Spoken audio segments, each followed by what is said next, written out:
Salut à toi, bienvenue dans cet épisode du podcast. Aujourd'hui, on va parler d'un truc qui change vraiment des vies, la persistance. Pas le talent, pas l'intelligence, la persistance. Partie 1, la vraie vérité sur la réussite. La plupart des gens pensent que la réussite, c'est une sorte de formule. Talent plus intelligence, c'est succès. Honnêtement, ça ne se passe pas comme ça. Je vais être cash avec toi. Tout ce que j'ai réussi jusqu'ici, ce n'est pas parce que je suis plus doué que les autres, ni parce que j'ai un QI de malade. Si j'ai avancé, c'est parce que je suis devenu implacable avec mes objectifs. J'ai compris un truc, la vie ne récompense pas ceux qui sont les plus brillants sur papier. Elle récompense ceux qui arrachent les opportunités. Le talent, ça aide au départ, oui. Mais ce qui t'emmène vraiment jusqu'à la ligne d'arrivée, c'est ta capacité à continuer quand t'es fatigué, quand t'as peur, quand personne ne te regarde. Partie 2. Se faire violence dans le bon sens. Quand je dis se faire violence, je ne parle pas de souffrance ou de mal-être, je parle de cette discipline un peu brutale que tu as avec toi-même. Celle qui t'oblige à faire ce que tu as dit que tu ferais, même quand t'en as plus envie. Imagine la scène. Tu veux un contrat ou un poste. La personne en face a peut-être plus de diplômes que toi, mais toi, tu es celui ou celle qui se lève à 5 heures du matin pour peaufiner sa présentation.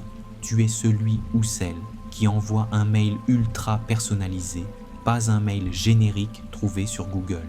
Ça, c'est ce que j'appelle la violence positive. Et comme le dit T.D. Jakes, si tu peux rêver grand, tu peux réussir grand, mais tu dois faire le travail. Les rêves, c'est gratuit. Le travail, lui, a un prix. Et très souvent, ce prix, c'est ton confort. Partie 3. Comment ça se traduit dans la vraie vie? On laisse la théorie de côté et on passe au concret.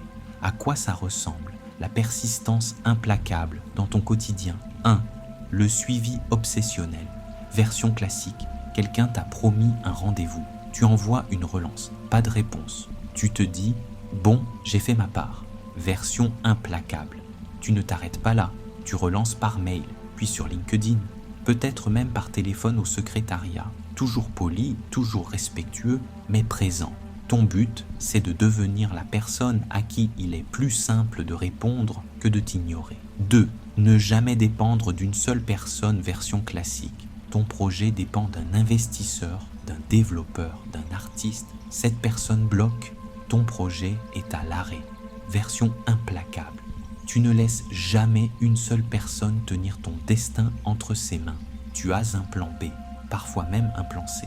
Si ton développeur principal disparaît, tu as déjà prévu une solution pour avancer quand même. Un autre contact, un outil no-code, une autre approche. Comme le dit encore T.D. Jakes, tu ne peux pas compter sur le hasard pour gérer ton destin. Ton destin n'est pas dans la boîte mail de quelqu'un, il est dans tes décisions et dans tes actions. Partie 4. Le verdict. Le talent, à lui seul, n'ouvrira pas les portes. Il rend juste l'entrée plus jolie. Ce qui défonce vraiment la porte, c'est ton engagement. Le courage de frapper à une porte qui reste fermée, l'audace de te lancer avant de te sentir complètement prêt et la persistance. Cette volonté implacable de continuer même quand tout te dit d'abandonner. Donc, j'ai un défi pour toi cette semaine. Repense à un objectif que tu as traité gentiment, avec lequel tu as été trop poli, et décide d'en faire un objectif pour lequel tu vas être implacable. Ne demande pas la permission, avance. Outro merci d'avoir écouté cet épisode. Si ce message t'a parlé, partage-le avec quelqu'un qui en a besoin. On se retrouve dans le prochain épisode. D'ici là, sois impitoyable avec tes objectifs.